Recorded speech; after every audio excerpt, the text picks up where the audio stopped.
G'day ladies and gents, and welcome to War Thunder with Mags. So, today's going to be a little bit of a different video to normal. This is because this one isn't a post-commentary. I will be recording this video live while I'm actually playing, and I'm going to start doing these a lot more often. I need to get my live skills up in order, I think. So, expect a few more of these, but also expect some mistakes. I haven't got the privilege of being able to stop, and I will be concentrating on the battle at the same time. So today we're flying out in the XP55 Ascender. I promised I'll take another look at this plane. I actually had a custom skin made for it.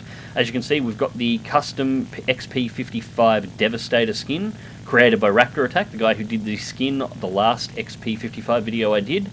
And this is based on the Devastator from Crimson Skies in the Fortune Hunter's paint job. Fantastic looking skin. I actually had it made as I intended to do some serious seal clubbing videos in this plane, but by the time the skin was finished, Gaijin had gone about nerfing it, or at least reducing its performance. This thing really wasn't nerfed into the ground. It actually performs kind of okay now. It's fairly balanced.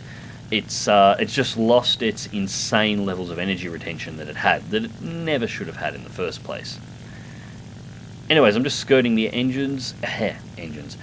just skirting the edges of the German team here, looking for aircraft to engage. I really want to engage that Focke-Wulf 190, but it's still a little bit high for my liking at the moment. He needs to drop a bit of altitude.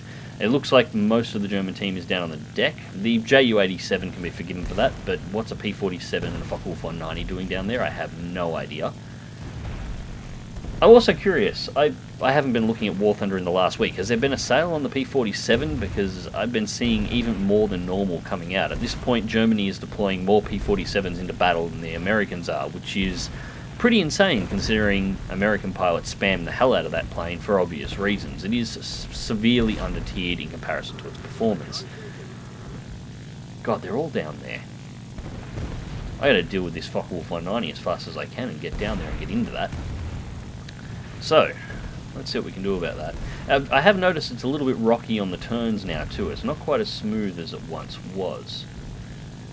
So that P-47, the Focke-Wulf 190 is going to go straight into an attempt at a head-on. I am not going to play that game. Keep it off angle and pull up sharply. It's an A4. Roll the plane and we'll dip it through, go off the WEP. We don't need to maintain that anymore, and let's see what he does. He's going to go high, he's going to roll it back around and try and engage. 460 in the vertical. I've got the better angle on the guns, take the lead, and miss the shots.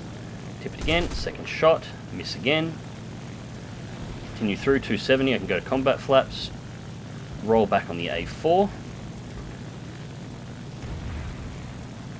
Come on, bring that nose around. Go off the WEP. I'm not sure why this A4 is turning here. I'm going to beat him here. Hit. Ah, damn it. 77. He's dropping his airspeed, attempting to force an overshoot, but that's just not going to happen in this plane. And let's execute him now. There we go. A4 eliminated. So, first kill of the match. 190 is at the rear. Keep the throttles open, and looks like the German team met their end in a real hurry down there. Although that's to be expected. 190 high. So anyways, yeah, I came back to the game because of the latest thermodynamics patch, and I wanted to have a look through a few different aircraft. I looked at the F8F earlier on today. It's better than it was. The thermodynamics patch has definitely helped it, but it still overheats in level flight at 100% throttle regardless of airspeed, so I wouldn't say it's been fixed, just improved. Let's see what this guy's going to do. He's just going to dive. Right. As you can see, it doesn't turn anywhere near as sharply as it was either. Oh damn it, I could have had a shot then.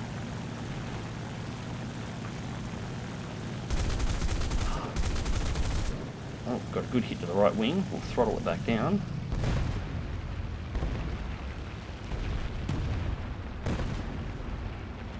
Tip it back. Throttle it back up.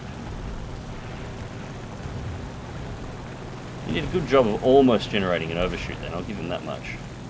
Roll rate has been significantly reduced as well. Another hit.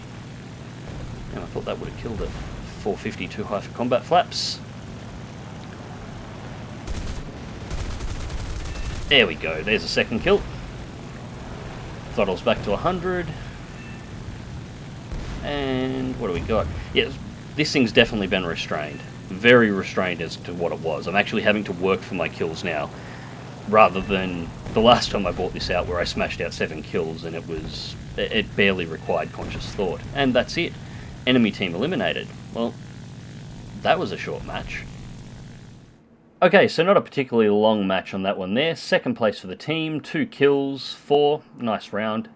Rank does not matter. Fighter Rescuer, Terror of the Sky, Bulletproof, just short of 50,000 credits, and we came in with 5,643 research points and another chunk off the market distinction. So nothing to research, so that doesn't matter. 9 minutes and 51 seconds total battle time, but you didn't have to worry about watching that much. Alright, so let's play something else. Alright, ladies and gents, so for our next battle, we're out in the F4 F3. Now, the last time I played this plane, it was a fantastic little aircraft at 2.3. Apparently not anymore. Apparently it has become the victim of tier overcompression. What do I mean? Well, this is a 2.3 battle rating plane, and it's in a 3.3 tier match. And, well, you're going to find this one really amusing. Right now I'm playing very late at night for Australia. Very late. In fact, I'm playing smack bang in the peak optimum time for a match between US and European time zones, when the absolute highest player count you can get is currently on War Thunder. And a 2.3 battle rating aircraft gets itself into a mixed battle because the matchmaker can't find enough people to put together a match. Just wow. Yeah, that reducing the battle ratings to fix the queue times is working really well out. I should probably mention that I was also in queue for 2 minutes in order to get this match. So, yeah, that's working out wonderfully for you at the moment. I was actually getting faster jet matches earlier on, which is kind of sickening. So, anyways, I have managed to drag this thing's sorry carcass to 10,000 feet. I'd only overheated 3 times in the climb. Now, this is a fully upgraded aircraft, and by overheat, I don't mean it got to amber. I mean it actually got a timer. In fact, as soon as this aircraft's engine temperatures went into red, a timer immediately started. The first time it did it, I was actually alt-tabbed out, and I almost killed the engine in the climb. So, yeah, this thing is no longer a good plane. The planes it's fighting, however, are pretty great. There's some 109 E4s and a few other things floating around here, so this is going to be a fairly interesting fight. However, I do have 10,000 feet to get this thing up to speed, so we're going to see what happens. A premium Japanese 109 there. That would be a nice plane to take out. Now, we have got 50 caliber machine guns, so I don't want to waste this. I'm going to blow the altitude, because once I engage in a dogfight, I'm not going to be able to maintain the altitude in this plane anyway. Better to use it now, get the speed, and remove these planes quickly and efficiently. That's not exactly a fair kill there. He didn't see me coming, but hell, I'll take it. BF 109 is closing in. We're going to dip down. This thing does still seem to have its fantastic maneuverability, which is definitely a good thing, especially considering I'm going to be engaging against a Yak in just a moment, but we'll deal with the E3 first. Oh, come on. Get it around, get it around, get it around, get it around. It's right there. There we go. Jesus, thank you. Whoa, roll hard, roll hard. Where the hell did that go?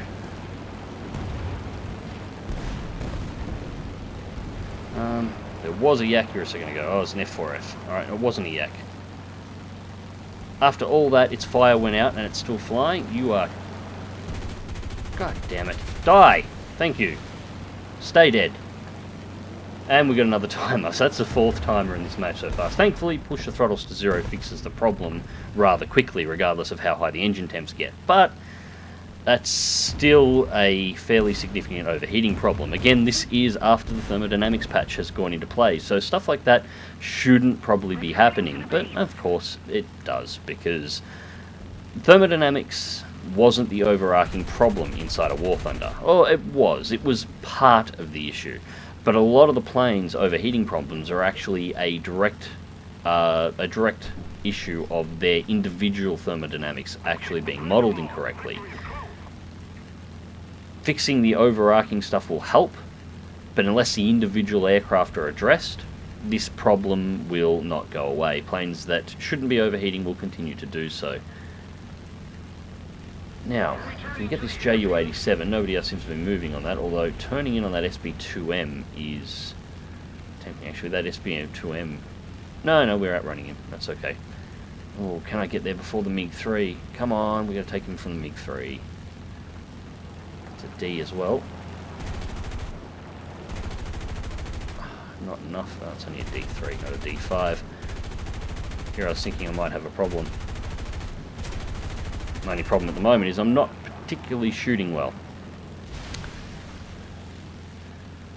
So that's him out, and it looks like the SB-2M has been dealt with. That is one aircraft remaining on the enemy team. So we better go find him. So I've probably just edited out a couple of minutes of video there, actually probably closer to nearly 8 minutes. It took that long to finally find the remaining aircraft, which was a BB-1 that was trying to hide in the corner of the map. Thankfully, they took him down, actually. Lethal Falcon, he got him and brought himself up to 4. Good round by him. 3 and 3 ground targets for me, 19 for the leader for the match. Did a really good job cleaning up the ground targets. A Bomber Rescuer and Shadow Strike X3, 28,485 Silver Lions. And we pulled in 2,680 research points. Not that I needed it for anything in particular. So, what did I find out about the F4 F3? Well, it's not the great plane that it once was, apparently. I didn't realise the compression had hit this thing that hard. Flight model-wise, it doesn't seem to have the energy retention it once had. It climbs horribly. It overheats constantly. Thankfully, it's fairly easy to deal with, but the fact that it hits the red and immediately goes into a timer is a major issue. And 4 overheat timers in that match. That's insane. 3 climbing and 1 mid-battle. Thankfully, it's still maneuverable. So, and its slow speed turn capability is actually rather useful. So, providing nobody is intelligent and boom and zooms from distance, utilizing this aircraft's slow speed against it, yeah, you can kill people that try and turn fight with it. So, yay, it's an idiot mop. People that try and turn fight with an aircraft that's clearly more maneuverable at slower speeds and slow themselves down in the process. It's, yeah, it did the job. Still, an alright match in the plane. Yeah. Probably wouldn't go out of my way to fly it too often anymore, however. The Buffalo felt better in almost every single way the last time I flew it, even though it's got less guns. Anyways, ladies and gents, that has been my live comms videos. I hope you've enjoyed it. Let me know in the comments whether or not I should do more of these. Hope you enjoyed the video. Thank you for watching. Click like if you do, subscribe if you want to see more. Fly smart, fly safe, and I'll catch you in the skies.